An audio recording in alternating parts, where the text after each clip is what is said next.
In today's video, I'm going to teach you how to change logo size for mobile in WordPress. First, open your WordPress dashboard and head into the site editor. You want to edit the template that controls your homepage, so open the Home template. This takes you into the visual editor where you can change the header and logo. Click into the header area to reveal the blocks inside it. If your site shows a graphic logo, look for the Site Logo block. If you only see text, that's the Site Title block, and you'll need to switch it to a logo image first. For a site that already has a logo image, select that logo so its settings appear in the right-hand sidebar. With the logo selected, open the block settings panel on the right. You'll see options like width, height, or a size slider. If the size is locked, expand any toggles such as dimensions or appearance to reveal more controls. Now, place your cursor in the size field and type the exact value you want. Pixels are the most predictable for logos, so something like 120 or 160 pixels often works well on phones.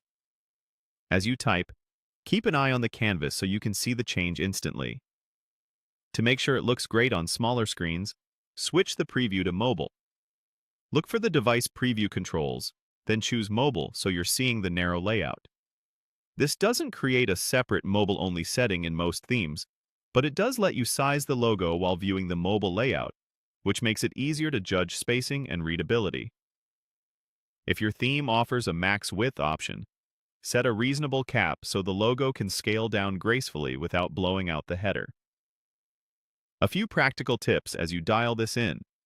Keep the logo large enough to be legible but not so big that it pushes your navigation off-screen.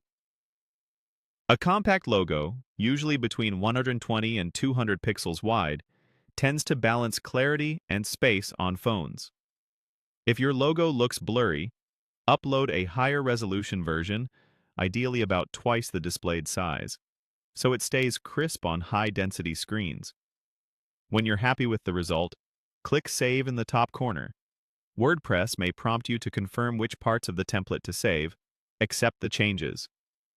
Finally, click Launch or Publish to push your update live. After publishing,